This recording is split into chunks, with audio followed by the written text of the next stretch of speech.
So my question is, how important is it to come up with a new model every single year? Because I mean, we see that like in the ski industry, they're not really innovating; they're just coming up with a new like color. I mean, how important is that to the customer? Do they have to like see a new product every year?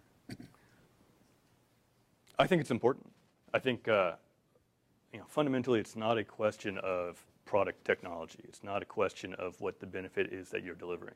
It's a question of what sells really well, right? And it's nice that we have some invention that we think is great, but if it doesn't sell, we go out of business anyway. And people have found out repeatedly that new models coming out drive increased sales.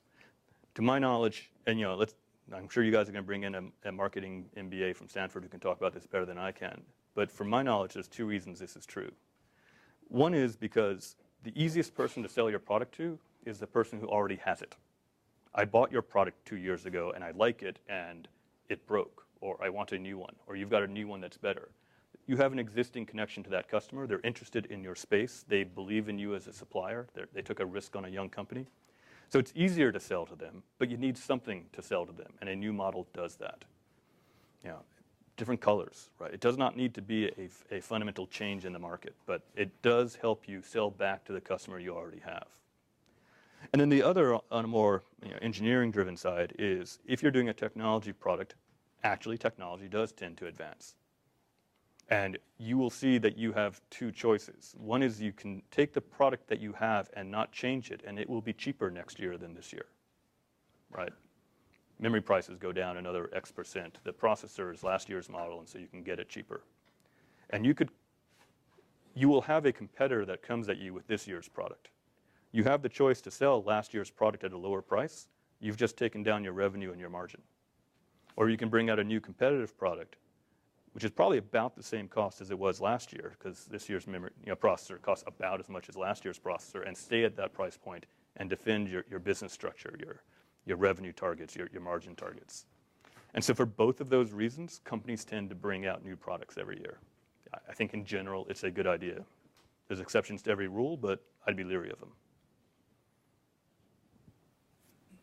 So with customization, when is it appropriate to start making the same product with multiple colors? Or, obviously if we're just starting out, we want to probably focus on just one. How do you know when it's appropriate to start customizing? So true story, at Flip, we did 5 colors at any given time. We rotated the colors seasonally. We do a black, a white, and then blue, yellow, green, or whatever. Plus we did custom printing, where literally we had a fancy printer that would print an image onto a camera, and then we would mail it to you. So upload a picture, we'll mail you a camera. We spent a lot of time and money forecasting different colors of cameras. We spent a lot of time and money developing different colors of cameras, developing this customization process. 70% of the cameras we sold were black. 20% of the cameras we sold were white. 1 or 2% of everything else. And despite knowing that for multiple years, we continued to do it. Because when you have multiple colors, you take up more room on the shelf. You've got more units, you get more footage, right? And that is your billboard at Best Buy or at wherever you're selling. You have a customization story, people come to your website and play with the personalization. People write about it. And then they decide to buy black anyway. But you got the sale. So with my operational hat on, I'll say never ever do it, because no one ever buys those things anyway, and it just makes my operational life harder. But with a business hat on, think about it not as think of it as a marketing expense, as a publicity expense. And I think that when you put that hat on, you'll find that actually you sell more units overall, and they justify their cost, even if the units you sell remain the black or the white or the standard unit. Would you suggest starting with customization, like starting your product, or save that till you've dialed in your product and kind of? It really depends on the product. One of the problems you find with customization is that what about returns?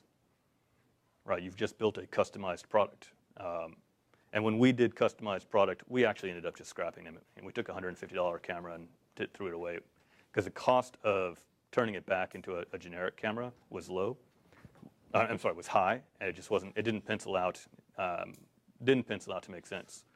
So I think customization is something that you should be very careful of looking at the entire life cycle of that customized product. If you've got a business where there's some snap-on plastic lid and you can throw away the plastic lid, well, okay, maybe that's a different story.